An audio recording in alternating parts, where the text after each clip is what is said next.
Thank you, Lana. I want to thank Penny and the League of Women Voters Worcester area, and Lana and the League of Women Voters in Massachusetts for having me here, for inviting me and Conservation Law Foundation. And it's really a thrill to be maybe the first speaker in this series, just by chance. So I'll try to honor that. A really quick Conservation Law Foundation, if you don't know who we are a regional environmental nonprofit. We focus on clean air, clean water, healthy oceans and forests, and environmental justice right here in New England. So we have offices in 5 of the 6 states, not in Connecticut, but everywhere else. And our headquarters is in Boston. And we are among the environmental nonprofits in New England. We're lawyer heavy. So law is in our name. Not all of our advocates are lawyers, but I am a lawyer, and that's sort of the niche we play in this area. And I work with Eugenia a ton and rely on her for a lot of things that I can't do, and that CLF doesn't do nearly as well or at all compared to Mass Energy. So it's a team effort. We're the lawyers in the group. And very briefly, I went to the Naval Academy. It's in my bio, I know. Served in the Navy, went to law school out in California, and then was at a law firm for 10 years before 2 years ago coming into this world of environmental nonprofits. And I might be a dadvocate. I have 2 little kids, and I'll be honest, that's one of the reasons that I pivoted away from a far more lucrative law firm job to work full-time in this area, because I believe in it, and I think we need to change the way we do a few things in the world here. We'll talk a little bit, because I know this group is interested in action and what they can do. And in the environmental nonprofit community, particularly in the energy world, we talk sometimes about there being 3 legs to the stool, if you will, or 3 specialty areas. There's the technical, and maybe I'll put legal there, technical and legal. There's what people call the inside game, which sounds just as cruel as it is. It's lobbying, it's getting into the halls of power here in Beacon Hill. And then there's the outside game, which is folks who worked with grassroots groups and put on demonstrations and marches and show the inside game, essentially, feed them power to change the votes in Beacon Hill, in Capitol Hill. The science and the law.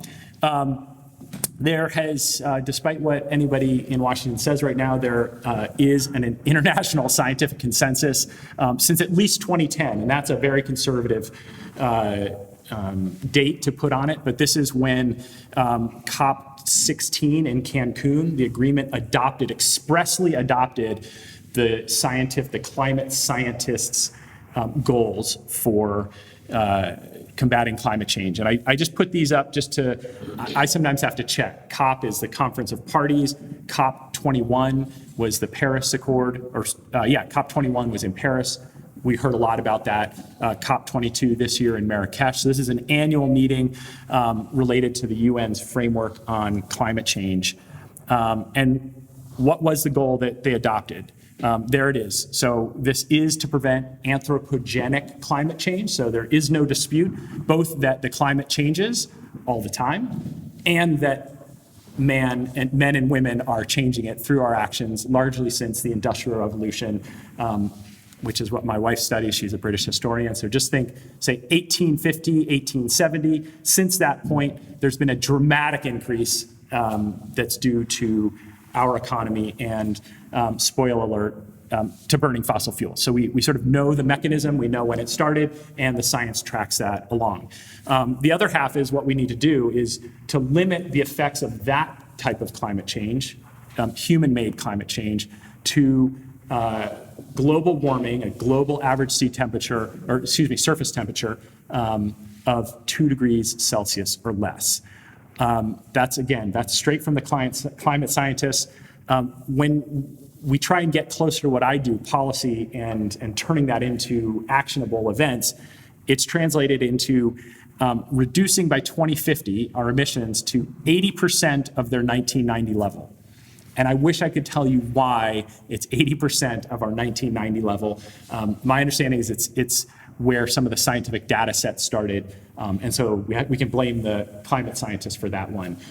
It would have been nice if they did it from 2010 or something that was a little closer, but that's the limit. So when you hear 80 by 2050, 80% by 2050, it's almost always reducing the 1990 level benchmark by 80%. The other thing to remember is this is a rate problem. So emissions happen per minute that you drive your car, per mile that you drive your car, per hour that a coal plant is producing electricity. And none of this says we have to reduce all of those to zero. None of the science says that. The Earth has a capacity to absorb carbon through trees largely, and the ocean absorbs it. So there is a carbon cycle that we know about, again, thanks to scientists, but there's a rate that we're exceeding. So we have to get the annual rate down, and that's where those numbers come from. So how did that get translated into the law? Again, I said the consensus was at least in 2010, and here you have 2 states moving 4 and 2 years earlier than that. That's because it took a while to hammer out the consensus at the international level at the UN before everybody would sign on to it. So California in 2006 and Massachusetts in 2008 each passed a Global Warming Solutions Act for their state. So this is state law. Adopting the science. So they're tethered to the UN science. One quick note that I think is important on that, we're starting to hear and starting to see studies that challenge the 2-degree limit and say we really need to limit it to 1.5 degrees, right? I am very concerned about that. A lot of people are very concerned about that. But we're still just trying to get people to do the 2-degree one. And until the scientists get to a new consensus, hopefully not too late, if it is 1.5 that we need to be shooting for. If they do that, then I think you'll see that cascade through policies and through laws, which are trying to be objective and tethered to the best science and not move around too much. In Massachusetts, we passed this law 2008, and it had it had 2 different reductions required. The first one is a 25% from 1990 levels by 2020, and that really just plays out to a number. It's 70.8 million metric tons a year. So that's our goal for 2020. It's actually our mandated limit for 2020. And then so 25% by 2020, and then 80% by 2050. It also required the state to set up an inventory. We have to count this stuff and track it. Think it's a big spreadsheet and reporting requirement. So if you own a electric power plant, you are required to have meters that detect how much carbon dioxide is going out the smokestack every minute and report that in. And so we have to track it in order to be able to, if there are any MBAs and business folks in the audience, they're the ones I frequently hear saying, you need a metric, right? You need to be able to measure it to know whether you're doing it or not. And it's the same here. We're talking about reducing actual volumetric emissions. And then one of the other components that's pretty important right now is this case that my colleague Jennifer Rushlow won at the state Supreme Court last year. She's a fearless and creative lawyer. What was happening was the Global Warming Solutions Act, that last bullet says issue regulations, that's my paraphrasing, to make it happen. Right? The act empowered the state government, particularly the Department of Environmental Protection, to issue the regulations, the rules and regulations, and they hadn't done that. CLF sued with Mass Energy, we sued the state, and we won. And the Supreme Court said, yeah, the plain language says these have to be actual volumetric reductions, declining each year. That's the only way you get from here to here over time, is if it goes down. And so it seemed obvious, but it was sort of a kick in the pants to a lot of folks at DEP who had been used to more aspirational programs and sort of watching the emissions tend to drop on their own, that now they realize they have to get in there and make sure it happens. What does this look like? So 80% by 2050. 50. I've got a couple other graphs, maybe too many. This is US emissions. This is from the EPA. And I just put a line there. There's the 1990 emissions. And you can see we've gone up. And right now, as a country, the US, and I say right now, this is 2014 data. Unfortunately, there's a time lag in getting credible, verified data on this. But so we have 2014 data. We're still not even back to our 1990 level, much less starting as a nation to reduce it. We're doing a lot better in Massachusetts. So here's a similar graph starting at 1990. You can see that's the benchmark, 95 million metric tons. It's gone up and down, but you can see we are, that last dot, 74.6 million metric tons, was our final 2014 count. So 2 years ago, we were within about 4 million tons of our goal, which is wonderful. And so I spent a lot of time pushing DEP and maybe even suing DEP. And when this came out, I wrote a quick blog post for what it's worth that said, hey, good job. That's the direction we want it to go in. There's some discussion, we may talk about it. There's some regulations that are coming out of the lawsuit that are still needed, though, because you can see in a bunch of years it went up. It went up when we had a cold winter. It went up when the economy started to come back after the recession in 2008. And that's a reflection of us not having those controls in place to make sure that the reductions go down and stay down. But we're doing a good job and much better than the US as a whole.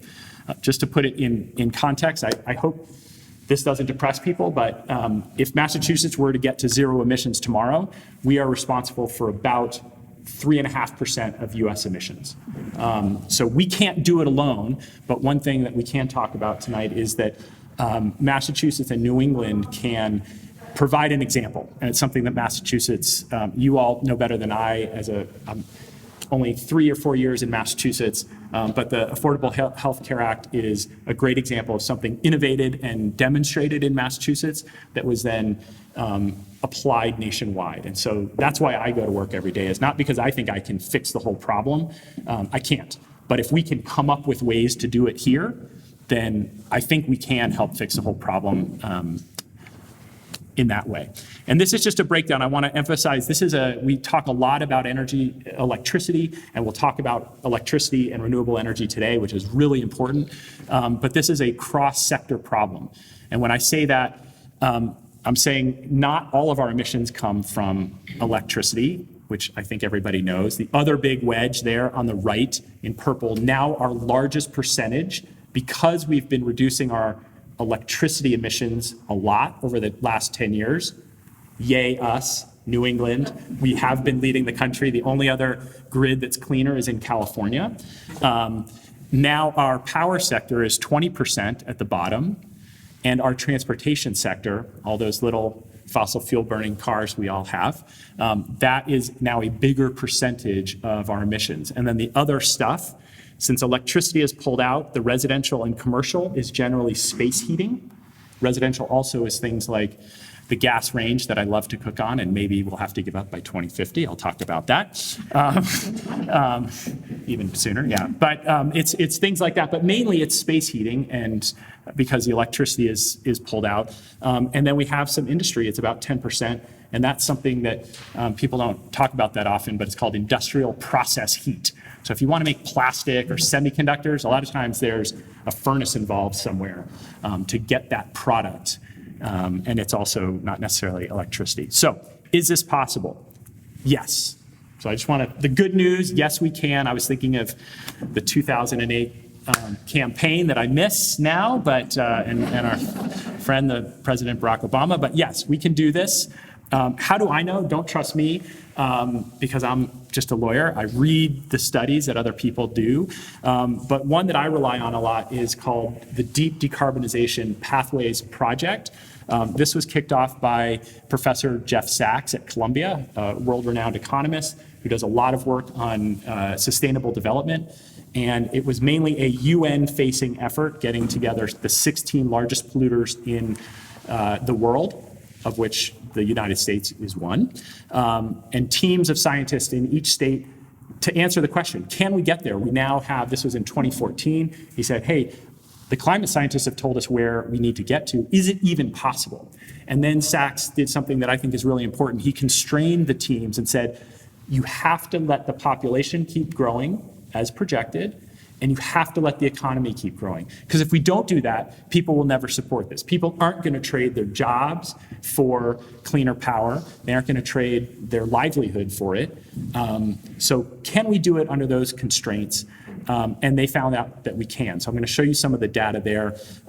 And just to jump ahead, they showed only a modest increase in household expense, so expense per household, in about the 2040 timeframe. And that's because the dirty little secret that I love about energy work is we spend billions of dollars on energy every year. Every year. So we build new plants, we build new coal plants every 40 years. We build new pipelines every year, every 10 years, every 40 years. So it's really a question, I'm not here to say it will not cost us any more at all, ever, but it's largely shifting a massive amount of global investment in fossil fuel related energy, same money to buy a different smartphone, right? Buy a Tesla that goes wicked fast and is really fun to drive instead of buying a Tesla that has a little burning engine in it, right? So essentially the same product that gives us the same services, gets us somewhere, produces electricity, but just to buy a different one.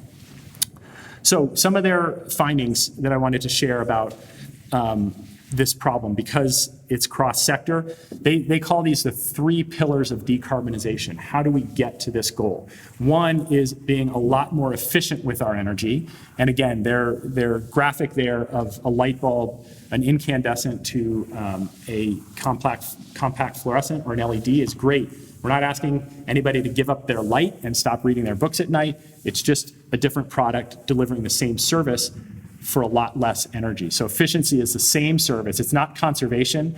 I love Jimmy Carter, but it isn't saying necessarily be cold at night. It's saying heat your house more efficiently. Same comfort level for less energy. We definitely need to decarbonize the electricity sector, and I'll jump to the third one, switching end use, fuel end use. And those go hand in hand. They looked at existing technologies and potential technologies and found it's extraordinarily difficult to say, do carbon capture and sequestration on the wing of a 747. Really difficult. And if we want to keep flying, then we will accept emissions there and reduce them somewhere else. So that's the game we're playing across the economy. And there are certain things, they basically said, everything that we can switch out now with technology that we know now, we'll switch out. So gas-fired furnaces become electric heat pumps. Again, same heat and cold in your house. It's just a different box outside doing it. Internal combustion engines become zero emissions. In their study, it was either electric vehicles or hydrogen fuel cell. And so as you switch out those end uses, the thing we already have this wonderful distribution system for and is carbon-free once you make it is electricity. Natural gas isn't bad, but every time I turn on my stove or oven to cook, I'm actually increasing global warming emissions right from my house, right? So we can switch that out with a really high performance electric range. Again, I'll be a little bit sad because I like to cook on the gas range, but I can get by that. Another thing they found is that this is mainly about stuff, and I've been maybe hinting at that, rather than habits. So their goal wasn't to tell Americans or see how we could become Dutch and walk everywhere and have really compact cities, because we don't. We don't have compact cities. We're a huge country, and that's talk about an uphill battle. So what they looked at is, and they focused on how we can efficiently and cost effectively and in time to meet the goals, switch out the stuff we use, switch out our furnaces for heat pumps. And this is just, I love this graphic. I don't know if anybody else will, but it shows the replacement cycle we have until 2050. So electric lighting, we can possibly go through 4 iterations of high-performance electric lights before we're where we need to be in 2020. And you can see as you go down the list, things like electric power plants and the buildings we build today will all be with us. The assumption is now that every power plant or building that is built today will be with us in 2050. So one of their insights is that you don't necessarily have to shut things down early. You just have to start building the stuff you want in 2050 now. So that when the power plant you built 10 years ago gets shut down in 20 years from now, the thing that replaces it is zero emission, right? And we're gonna bring down the average. And this is a little complicated, but this is the kind of data that comes out of the study. And this is for transportation, light vehicles. And what is it showing? On the top, it's showing vehicle miles traveled going up slightly. And now that's something we can work on. People are trying, public transportation, there's ways we can work on that. But if the population is growing and the economy is growing, we would expect it to keep going up. And then the next shows sales of cars, and the brown is internal combustion engines. That's what ICE is. And the blue and gray are emissions, low emissions or zero emissions vehicles. And what you see is in 2036, they're showing that should be about the year that we sell our last new internal combustion engine car. If we want it to naturally, when it gets old, people generally replace their cars every 8 to 12 years. If you don't want to start telling people that the car they bought last year they can't drive, then you have to do something earlier. And again, it's some people think that's draconian. I don't. It's showing that it's early transition of the fleet. So as I buy my next car, I hope it's electric, and then we sort of the fleet as a whole gets cleaner. Cost, just a quick slide. One of the really interesting things about this is a shift, and I'll talk about this at the end too, a shift to a different kind of economy in certain ways. So household economy right now, they predict a savings. So people spend a lot of money on gasoline. That cost goes away. It's replaced by a perhaps higher capital cost up front. So the new car may cost more to purchase, and then over its life, it will be cheaper to operate day to day. Same thing with in the middle for a house. No more buying, my parents are still on oil, and the guy comes in the winter every week to fill up an 800-gallon tank. And my mom cringes. I remember it from when I was a kid. I'm trying to get them onto something else. But you can just see the money going out the door, right? So you stop having that all winter long cost. But yes, it means at some point you need a capital cost. So it's a shift from in that kind of spending. So we're going to talk about 100% renewables. This is, again, this one study, they looked and they tried to find multiple technologically feasible ways to get to 2020, trying to work this whole cross-sector economic problem. And they found several. One, the mixed is kind of like President Obama's all of the above plan, except that it includes carbon capture and sequestration. And that's the only way that they can get to the goal with that. You can see there's a carbon capture and sequestration. Again, I didn't explain that.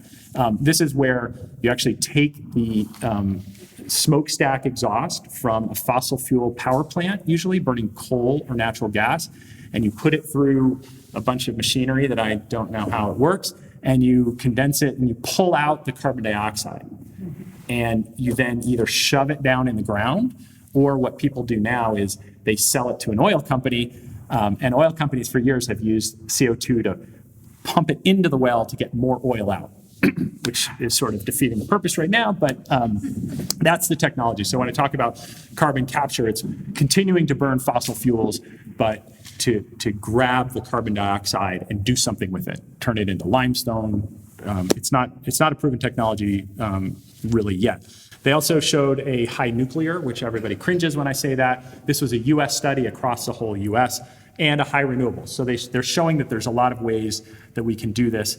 And one thing I'll note is that in their modeling, they don't see us needing to get quite to 100% renewable electricity by 2050 in order to meet the scientific goal. This gets into a policy discussion of sort of how fast we move, how much it may cost, and what we're doing in other sectors. So I'm not here to say anything other than I think 100% renewable energy or electricity would be wonderful. This study had something just shy of that. And I'm almost done. I realize I'm past my time.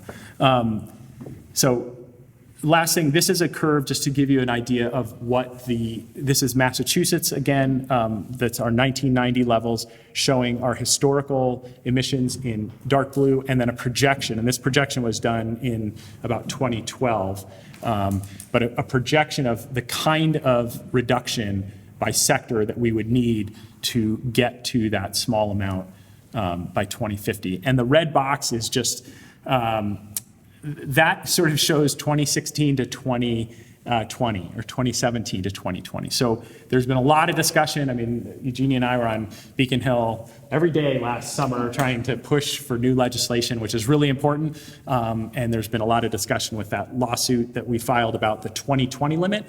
But it's really sort of a drop in the bucket. We already are with you trying to push ahead to what do we need to do for those next 34 years to get to the final goal. So the Mythbusters, hopefully, and maybe if people raise their hand, it'd be nice if you've heard of these things said about renewable energy. So one that's been said a lot with respect to the gas pipelines that have been proposed in Massachusetts, and so far, to date, we've stopped them, but the fight isn't over there. One is that we need gas to balance renewables. That some people say you can't do renewables without something else. And so these are a little bit related. It's related to myth number 3. We can't rely on renewables because they're intermittent. And then people usually say, because we all know, the sun doesn't shine at night, man, and the wind doesn't always blow. So don't tell me we can do it with renewables. So that's sort of how that myth goes. And it's linked into what I've got there as myth number 2, which is renewables can't provide baseload power. And baseload power is one of those terms that people who know something about energy, it sounds official, like we need it.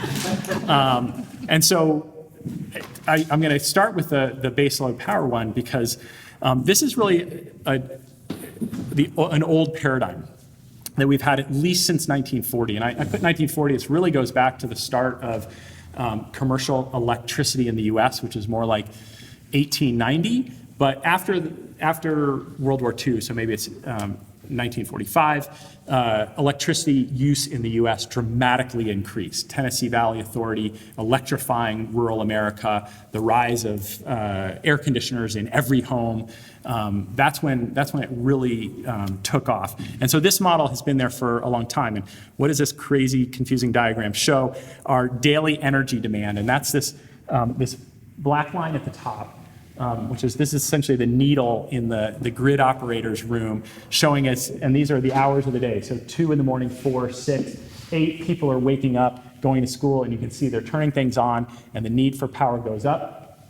And it's basically there, some people call it a double peak, but it basically somewhere around 9 or 10 in the morning, all the way until people start shutting things off at night.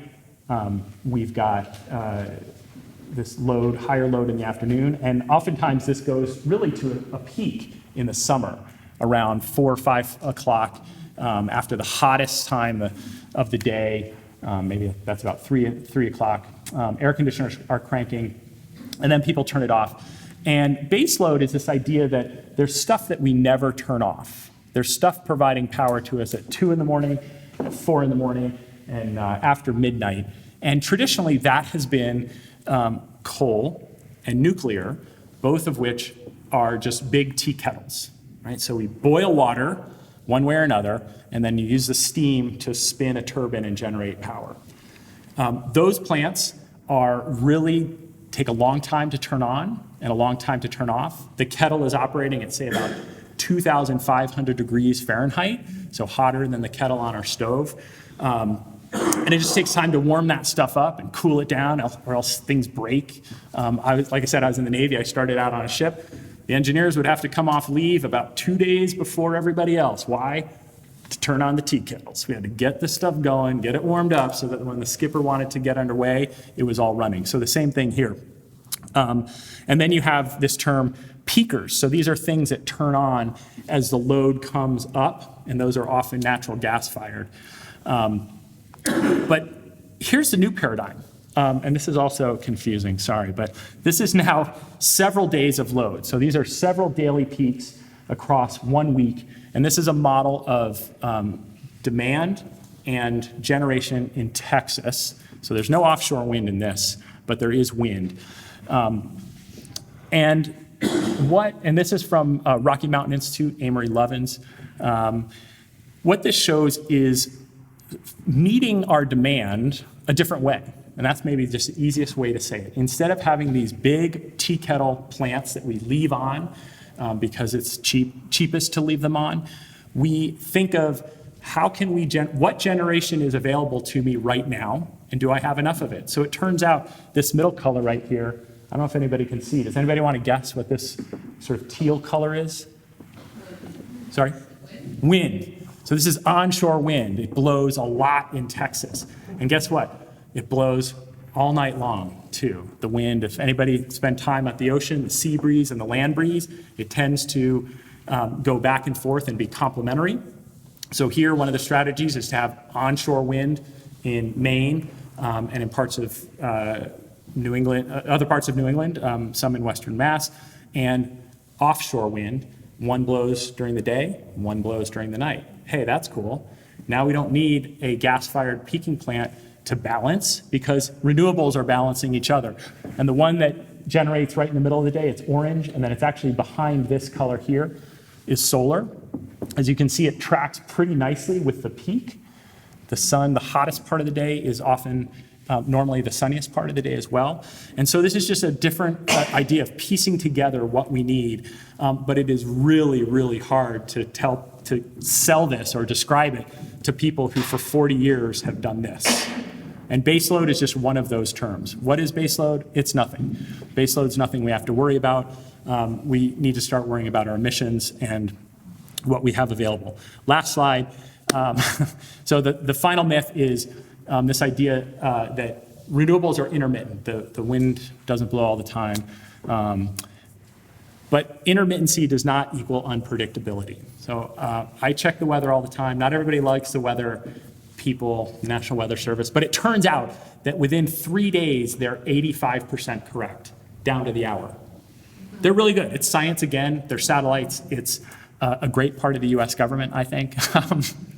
I relied on it when I was in the Navy out at sea. And so they're pretty good.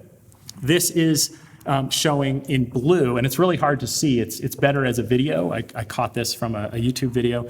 But the blue is predicted wind output in France over 1 day. And then the green is the actual. And you can hardly see the difference, but there are differences.